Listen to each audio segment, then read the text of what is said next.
qui est donc la suite de la résistance électrique. Dans cette seconde séquence, nous allons voir la résistance d'un fil cylindrique homogène de section constante. Et pour cela, nous allons réaliser 3 expériences. Dans un premier temps, nous allons voir l'influence de la nature des matériaux. Protocole. On dispose de 3 fils constitués de 3 matériaux différents: cuivre, fer et aluminium, dont la longueur commune est L égale 20 cm et la section commune S égale 2,5 10 puissance moins 2 mm². Alors, nous allons mesurer la résistance avec un ohmmètre et compléter le tableau suivant.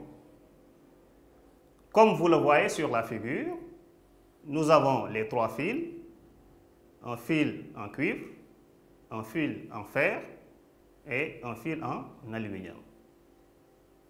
Ces 3 fils ont la même longueur et la même section. Les résultats de la mesure sont dressés dans le tableau que vous voyez. Et là, on obtient successivement une valeur de 0,14 pour la résistance du cuivre, une valeur de 0,80 pour la résistance du fer et une valeur de 0,21 pour la résistance du fil d'aluminium. D'après les valeurs du tableau, on peut donner comme conclusion: la résistance d'un fil conducteur dépend de la nature du matériau qui le constitue. La nature du matériau est caractérisée par une grandeur physique appelée résistivité, notée ρ. Chers élèves, nous allons passer à la deuxième expérience. Il s'agit ici de l'influence de la section. Protocole. On dispose de 3 fils en cuivre de même longueur et de sections différentes. Mesurons leur résistance avec un ohmmètre et complétons le tableau suivant. Comme vous le voyez sur la figure, nous avons 3 fils en cuivre de sections différentes. Et on a utilisé un ohmmètre qui nous permettra donc de déterminer les différentes valeurs de la résistance. Les valeurs obtenues sont dressées dans le tableau que vous voyez. Pour le fil en cuivre 1 de diamètre 1,38, de section 1,5 mm², a une résistance de 0,038 ohms. Le fil 2 en cuivre, de diamètre 1,78, de section 2,5, a pour résistance 0,023 ohms. Enfin, le fil 3, toujours en cuivre, de diamètre 2,25 mm, de section 4 mm², a pour résistance 0,014.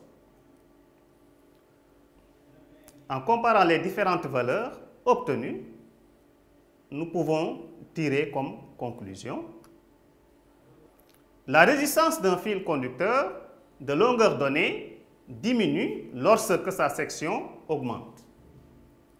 Enfin, nous allons passer à la troisième expérience, l'influence de la longueur. Protocole. On dispose de 4 fils en cuivre de longueur différente, mais de même section. Mesurons leur résistance avec un ohmmètre et complétons le tableau suivant.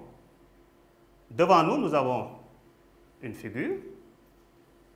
Et sur cette figure, nous avons 4 fils de même section, mais de longueur différente. l'ohmmètre est utilisé pour déterminer la résistance des différentes fils. Le résultat obtenu est dressé dans le tableau suivant. Sur cette figure, nous avons un tableau et dans ce tableau, pour différentes longueurs, nous avons différentes valeurs de la résistance.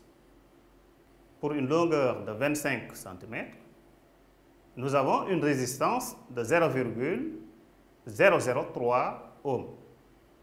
Pour une longueur de 50 cm, nous trouvons une résistance de 0,006 ohms.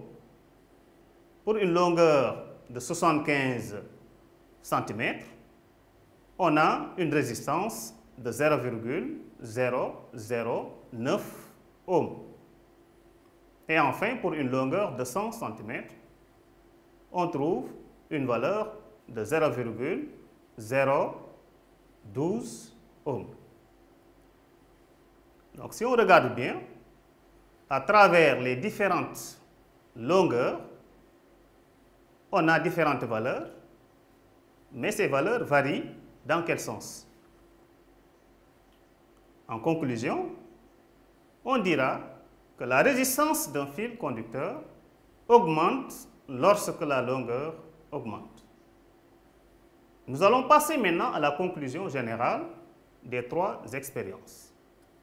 La résistance d'un fil conducteur à une température donnée dépend de sa résistivité ρ, de sa longueur L et de sa section S. Chers élèves, le tableau suivant nous donne la résistivité de quelques métaux à une température de 27 degrés Celsius.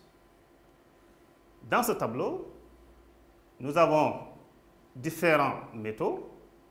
Parmi ces métaux, nous avons l'argent, le cuivre, l'aluminium, le nickel et le fer. La résistivité de l'argent est de 1,5 10 puissance moins 8 ohms. Celle du cuivre est de 1,8 10 puissance moins 8. Celle de l'aluminium est de 2,6 10 puissance moins 8. Celle du nickel, 7,0 10 puissance moins 8. Et celle du fer est de 1,04 10 puissance moins 7. Alors, chers élèves, nous allons passer à la dernière étape de cette séquence. Il s'agit de l'expression de la résistance d'un fil conducteur cylindrique homogène de section constante. L'expérience montre que la résistance d'un fil conducteur est proportionnelle à la résistivité ρ du matériau constituant le fil, proportionnelle à la longueur L du fil, inversement proportionnelle à la section S du fil. L'expression est R égale ρ fois L sur S. Unité dans le système international, ρ s'exprime en ohmmètres, L, la longueur, s'exprime en mètres et la section en mètres carrés. Pour une section circulaire, S égale pi fois R carré, ou bien S égale à pi d carré sur 4, R et D étant respectivement le rayon et le diamètre du fil. Exercice d'application. On mesure la résistance de deux fils cylindriques de même section S, de longueur et de nature différentes. Les résultats obtenus sont regroupés dans le tableau ci-après. Aluminium, pour une longueur de 10 mètres, nous avons une résistance de 7,8 ohms. Pour le cuivre, pour une longueur de 50 mètres, nous avons une résistance de 25 ohms. Question. Calculez pour chaque fil la résistance pour une longueur de 100 mètres. Ensuite, on demande lequel des deux métaux est meilleur conducteur électrique, puis de justifier la réponse. Et enfin, la résistivité du cuivre vaut 1,8 10 puissance moins 8 au mètre. En déduire la valeur de la section commune S des deux fils. Nous allons passer à la correction de notre exercice d'application. Premièrement, on passe au calcul de la résistance pour chaque fil de longueur 100 mètres. D'abord, on va commencer par le fil en aluminium. Soit R, la résistance du fil pour une longueur L égale 10 mètres, et R', la résistance du fil pour une longueur L' égale 100 mètres. Alors, R sur R' égale L sur L'. Donc là, nous allons passer au rapport, puisque la résistance d'un fil conducteur cylindrique homogène de section constante a pour expression R égale ρ fois L sur S. Pour une résistance R', R' égale à ρ fois L' sur S. Et ici, comme on a le même fil, quand on passe au rapport, on peut simplifier par ρ, mais aussi par S. En posant le rapport et en simplifiant, on trouve R sur R' égale L sur L', d'où R' égale R fois L' sur L. En application numérique, R' égale 7,8 multiplié par 100 sur 10. On trouve R' égale à 78 ohms. De même, on pouvait passer par la règle de 3. Et dans ce cas, on trouvera R' égale 78 ohms. On passe maintenant au fil en cuivre. Et là, on va adopter le même raisonnement. Soit R, la résistance du fil pour une longueur L égale 50 mètres, et R', la résistance du fil pour une longueur L' égale 100 mètres.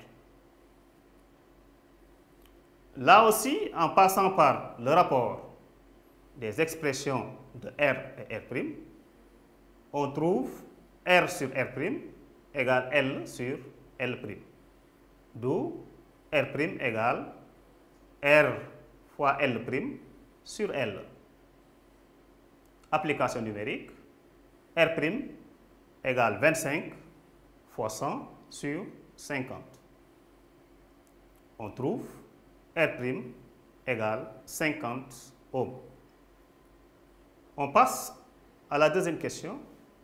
Pour des fils de longueur L égale 100 mètres, le cuivre a la résistance la plus faible. Donc, il est meilleur conducteur électrique. Je rappelle que lorsqu'on a des conducteurs électriques, le meilleur conducteur a toujours la résistance électrique la plus faible. Enfin, nous allons passer au calcul de la valeur de la section commune S des deux fils. Pour rappel, l'expression de la résistance est R égale ρ fois L sur S, d'où S égale ρ fois L sur R. Application numérique, S égale 1,8 10 puissance moins 8 fois 50 sur 25. On trouve S égale 1,8 10 puissance moins 8 mètres carrés. La section commune des deux fils n'est rien d'autre que 1,8 10 puissance moins 8 mètres carrés. Chers élèves, nous venons de terminer la correction de l'exercice d'application. On se donne rendez-vous à la prochaine séquence.